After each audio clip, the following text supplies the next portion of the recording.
안녕하세요, 닥터조입니다.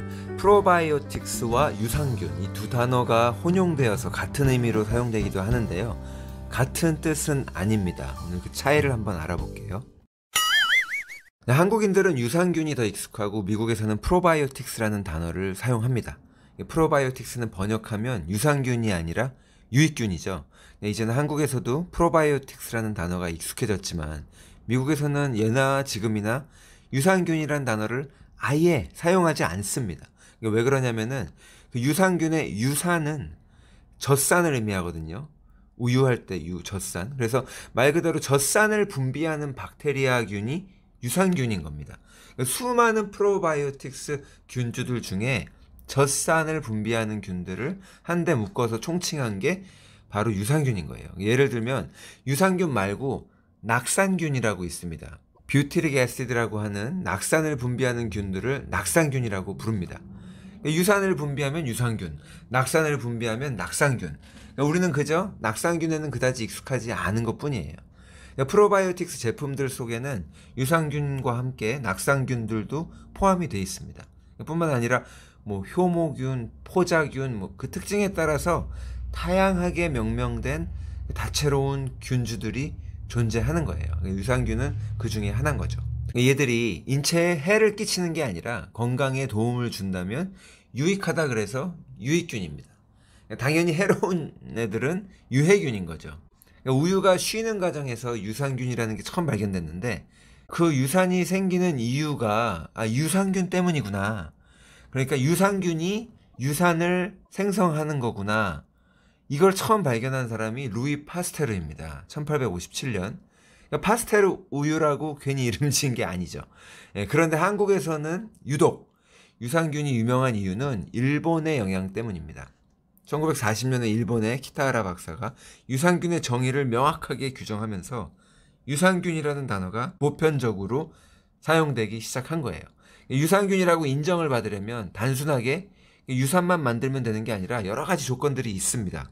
그람 양성균이어야 되고 발효성이 있어야 되고 혐기성의 강균의 구균이어야 되고 이런 조건들을 다 충족을 해야 이제 유산균의 칭호를 받을 수가 있는 건데 학생들이나 연구자들만 알면 되기 때문에 패스하면 되고요. 그리고 일본이나 한국의 음식들이 김치, 나또, 된장, 청국장 이런 발효 음식이 유난히 많은 것도 우리가 유산균이랑 친숙해지는데 한몫했겠죠. 요거트나 야쿠르트 같은 거에도 야쿠르토 일본 상품이잖아요. 이런 것들은 유산균이 많다고 선전이 되는데 사실은 유산균의 탈을 쓴 설탕물이라고 보는 게 맞고, 맛있어서 먹으면 상관이 없지만 유산균 때문에 먹는 건 아니라는 거죠. 어쨌든 우리는 이 유산균에 굉장히 익숙해요. 근데 서양에서는, 미국에서는 프로바이오틱스가 훨씬 더 익숙하죠. 아니, 프로바이오틱스만 알죠. 유산균은 영어로 번역하면 말 그대로 락틱 애시드 박테리아, LAB. 하지만 일반 소비자들은 익숙하지 않은 단어예요. 프로바이오틱스의 어원은 항생제를 뜻하는 엔타이바이오틱스에서 반대되는, 대비돼서 반대되는 개념으로 사용하기 시작한 용어잖아요. 두 단어의 합성어죠. 안티하고 바이오틱스. 그러니까 안티가 반대를 의미하고 바이오틱스가 생명체인데, 그래서 에나바이오릭 하면 생명체를 죽인다고 해서 항생제가 되는 거죠. 반면에 프로는 지지하거나 위한다는 뜻으로, 프로바이오틱스는 생명을 위한다는 뜻에서 유래된 단어입니다. 우리말로 단순하게 유익균으로 번역하면 돼요. 근데 프로바이오틱스가 중요한 이유는 유해균을 감소시킨다는 거죠. 장에는 유산균이랑 유익균 이렇게 좋은 것만 있는 게 아니라 대장균을 비롯해서 나쁜 균들도 있거든요. 우리는 유해균은 아예 없고 유익균만 있으면 좋겠다, 이런 바람을 가질 수 있는데 이게 불가능한 바람이고요. 그냥 서로 균형이 잘 맞아서 전체적인 환경이 좋으면 되는 겁니다. 강원도 고성에 가면 바닷물이 되게 맑고, 저기 남태평양 가도 바닷물이 맑지만 잘 보면 그 바닷물에도 오염물질이 있잖아요. 근데 전체적으로 다른 데보다 맑은 거잖아요. 그러면 되는 거예요. 근데 이 장 속에 유해균이 전혀 없고 100% 유익균으로만 이루어진 사람도 있습니다. 누구냐면요, 바로 갓난아기들이에요. 갓 태어난 아기들 장 속에는 100% 유익균으로만 이루어져 있어요. 하지만 음식 섭취가 시작되고 숨 쉬면서 또 공기에 노출되면서 유해균 비율이 점점 늘어나는 거죠. 들어가는 거죠, 어디선가. 근데 아이들이 특히 이제 엄마 젖 말고 분유를 먹으면 이 밸런스가 빨리 깨진다고 알려져 있습니다. 그러다 이제 어느 정도 밸런스가 맞아서 균형을 이루고 살면 좋은데, 간혹 가다가 유해균이 과도하게 늘어나고, 아직 어린이인데 너무 일찍부터 유해균, 장내 환경이 굉장히 안 좋아지고 장내 환경이 파괴되는 경우가 있죠. 성인들도 될 수도 있지만 어릴 때부터 그런 경우도 있단 말이에요. 과민성 대장증후군, 뭐 염증성 장질환, 궤양성 대장병이나 뭐 크론병, 이런 걸로 불편을 겪게 되는 거죠. SIBO, SIBO 이런 것들. 그리고 배 아프고 설사 자주 하고 이제 그렇게 되는 거예요. 문제는 이런 것들이 대장암의 위험을 높이고 우울증의 원인이 되기도 하는 거예요.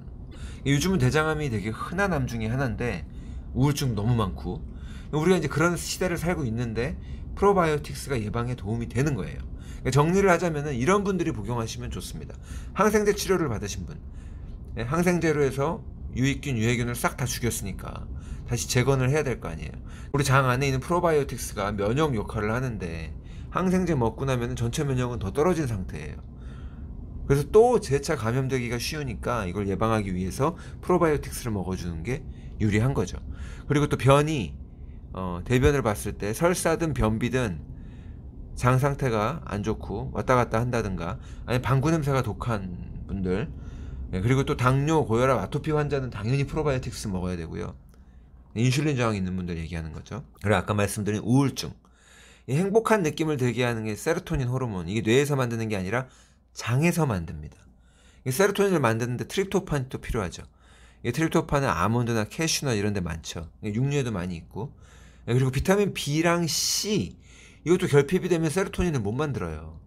그러니까 뭔가 이제 필요한 원료가 너무 많은 거죠. 행복하려면, 우울증에 안 걸리려면. 그러니까 영양 상태는 항상 중요한 거예요. 그러니까 기본적으로 우리 결핍은 만들지 말자, 이런 얘기죠. 지난 20세기는 나쁜 세균에 감염돼서 우리가 병에 걸린다고 하는 패러다임이 팽배했죠. 그래서 어떤 질병을 유발하는 미생물을 죽이는 대상으로만 봤고, 그 병균에 접촉하지 않으려고 노력을 했고, 그렇기 때문에 에나바이오릭, 항생제의 시대였다고 해도 과언이 아니죠. 21세기가 되면서 그걸 뛰어넘어서 단순하게 질병을 증상만 치료하고 눈 가리고 아웅하는 게 아니라, 예를 들어서 바이러스나 박테리아에 감염이 되었다 그러면 그 감염균을 원인으로 보는 게 아니라 그런 것들을 초대해서 감염을 일으키도록 환경을 제공해준 우리 몸을 점검하는 게 맞는 거고, 그것들을 억누르지 못하고 걔들이 감염을 일으킬 수 있도록 방치한 힘이 약한 면역력을 점검하는 게 맞는 거라고요. 곰팡이가 피면 그 곰팡이만 욕하면서 곰팡이만 죽일 게 아니라 딱 곰팡이 피기 좋게 방 안에 햇빛도 안 들고 축축하게 습기 차 있고 그런 방 환경을 만들어 놓은 거를 고쳐야 되는 거잖아요. 그런 거랑 똑같습니다.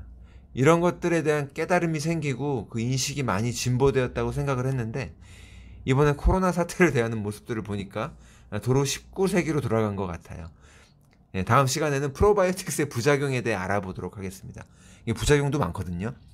구독하시고 알림 설정하셔서 방송 놓치지 마시길 바라고요. 화면에 나오는 장 건강 상태를 알아볼 수 있는 셀프 테스트 항목이 있습니다. 한번 점검해 보시면 좋을 것 같아요. 감사합니다.